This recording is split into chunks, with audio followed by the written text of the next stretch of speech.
Hey everybody, it's Blindy and Swirl One. I hope everybody's having a great, wonderful, fun day.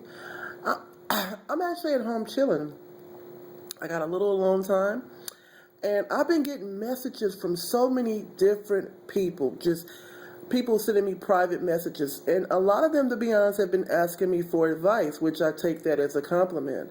Some of my loyal subscribers who are now also on my Facebook page and Twitter, they've just been finding me everywhere.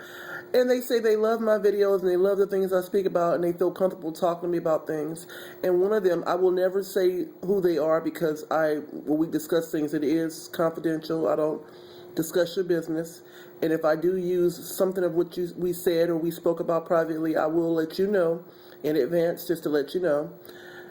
I had a question from one of my subscribers who told me it's okay to mention it as long as her name is not mentioned. And she told me, she says, I'm dating somebody and it's getting serious, but I'm really concerned with him cheating because I've had a lot of problems with men in the past cheating on me. I've had it over and over again, and I'm just worried about that. So I'm going to watch him like a hawk. I'm going to be on his case. I'm going to check his phone. When she said that, I said, hold up, stop. Okay. You're not a warden in prison and you got a prisoner you holding captive.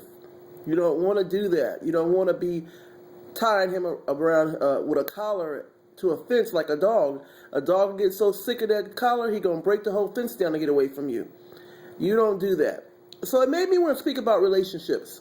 I wanted to speak about how to be in relationships, how to maintain them, how to, when you're with somebody for long periods of time, how do you keep it fun, how do you keep it exciting, how do you maintain the happiness of being together where you don't get bored with each other, where you stop having excitement about one another. How do you maintain relationships, marriages? How do you stay together? Before I get on this subject matter, I must say this before I say anything else. This topic I'm going to speak on is going to be for mature audiences only, adult conversation. So anybody that's not an adult, go watch SpongeBob or something. Go watch some cartoons because I'm going to speak about a lot of topics that are very, very sex-driven. Yes, I'm going to talk about sex today. For starters, this is going to be for people who are either married or in serious relationships, who've been together at least 5 years or more. And the reason why I'm using that as a catalyst for this conversation is because if you've been together for that amount of time, that's a long time.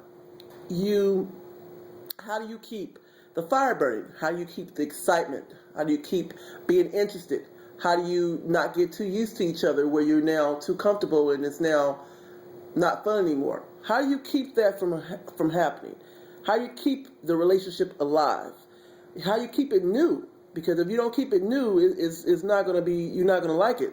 I know people who stay at work all day, hanging out at work, talking to coworkers, and they don't want to go home. And I always wonder, why don't they want to go home? When I get off work, I don't want to see my job. I am hitting the freeway, because I live an hour away from work. I hit the freeway, and I'm heading on the highway, and that's usually when I'm off making the videos, and the video's black, is because I'm on the highway driving, because I want to go home to my family. I don't want to be at work. Why do these people refuse to go home and rather stay at work and hang out with their coworkers and talk?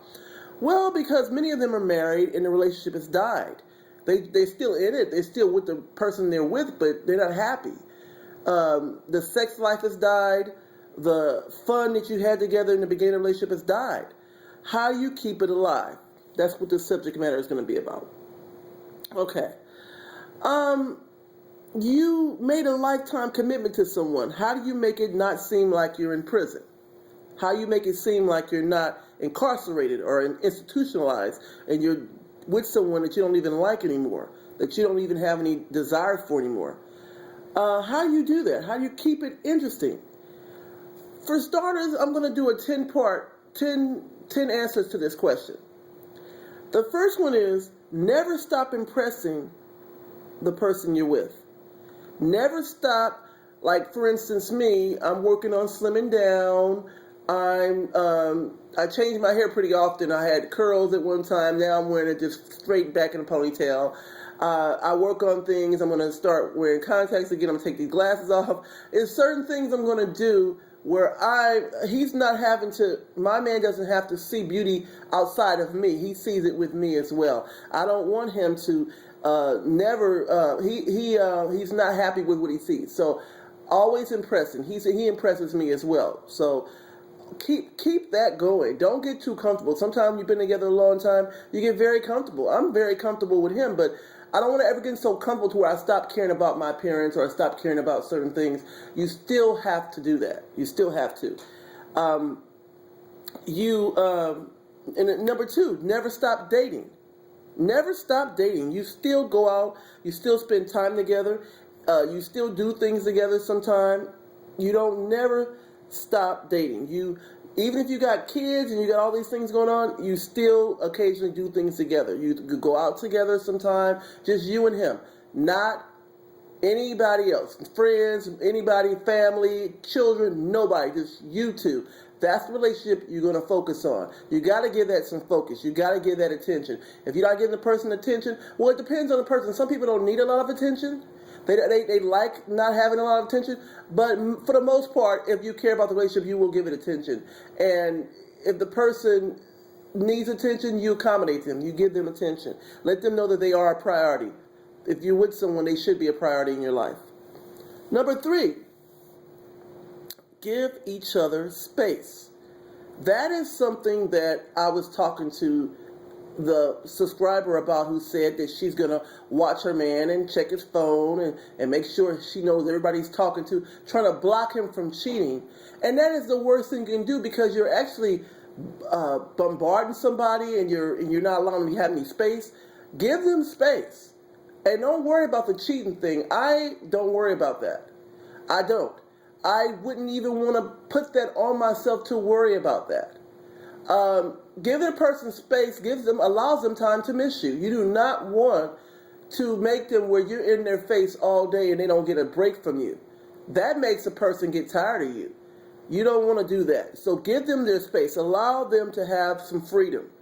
And they will spend time with you. As long as they enjoy being with you and you guys become best friends and they love being with you, you can give them some space. They'll be back. You don't have to worry about them leaving or going and being with somebody else. If they're happy at home, they're going to want to be at home. Just to let you know that. Okay? My man is at home. He don't want to be anywhere else. He loves being with me. So give them their space. Don't worry about that. Okay. Number 4. Have getaway days in which bills, kids, and other responsibilities are not discussed. There are certain times when you don't want to hear that. You don't want to hear about this bill's due to be paid and we have to do this and my son is going through this and this is happening. And there's times when you don't want to talk about problems. You don't want to talk about responsibilities. Fun days where that's not mentioned. You don't hit them with that when they first walk through the door. A lot of people don't want to hear that. Not to say you can't ever discuss it, but you pick times in which you need to discuss certain issues. It's just like you don't bring work at home. You don't bring work home. You leave it at work. When you're home, you enjoy each other. The purpose of keeping a relationship that lasts and sustains is enjoying each other. You enjoy each other's company. You do not want to hear problems all the time. No one does. So definitely having those times when bills, responsibilities, kids, and other issues are not mentioned. You don't talk about it at certain times. You keep those times fun times. Okay, number 5 is going to be controversial. Don't get defensive and mad if your man looks at other women. Okay? That's controversial. Most women say, I don't like that. I don't want him looking at nobody else. I don't like that. I don't like that. Well, men are visual creatures. You can't stop them from looking. And that doesn't mean they don't want to be with you. That don't mean that they don't like you or they're not happy at home. It means they have eyes. They're not blind like Stevie Wonder and Ray Charles. They have eyes. And they're visual. And they're going to notice other women. If you're secure within yourself, you won't trip off of that. You won't let it bother you. You won't be mad at them for it. They should be respectful towards you at all times. But yes, they're going to look at other women. They're going to still see beauty. And that's okay, as long as they're respectful at all times. Number 6,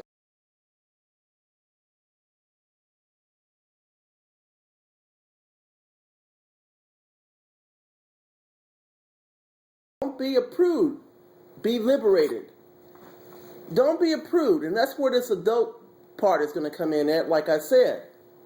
Any children, please go somewhere. Don't be a prude. Don't be somebody who don't like. If you've been with somebody a long time, if you've been married a long time, if you're the type of person who don't like sex, don't get married, because you're gonna have a lot of sex, a lot. So if you're the type of person who don't like to be touched, you don't like to be bothered, or you're very into yourself, stay single. Then it's fine. But if you are with someone and you guys are together and you decide to stay together, you're going to have to be attentive to their needs. And for most part, most men need sex. Women don't need it as much as men do. Men usually, it's a function. It's just almost the same as eating or going to the bathroom. It's a need. And if a woman doesn't like sex, or she tells a man no too much, he's going to go find it someplace else. He's going to find him somebody who he can have sex with. And by the way, usually, if a man can't find another relationship, he might even go to prostitutes, and you don't want that. You don't want him going to prostitutes, taking chances on catching a disease or being on the streets and something can happen to him. So if you don't like sex, stay single. If you decide to be in a relationship, you decide to find someone and have a committed relationship with, be expected to be able to have to and need to and want to pleasure and please him. Definitely. That is a need, and that's something that you should want to do if you love the person. It should not even be a problem at all. If you keep telling him no, he's going to go someplace else and get it. And it's not hard to do now. You can look inside on Craigslist and get a prostitute. So it's not difficult for men to get sex. So if you don't give it to him, he's going to go someplace else. Always remember that. Okay. Number 7. Don't allow friends and family in your business. That's pretty basic.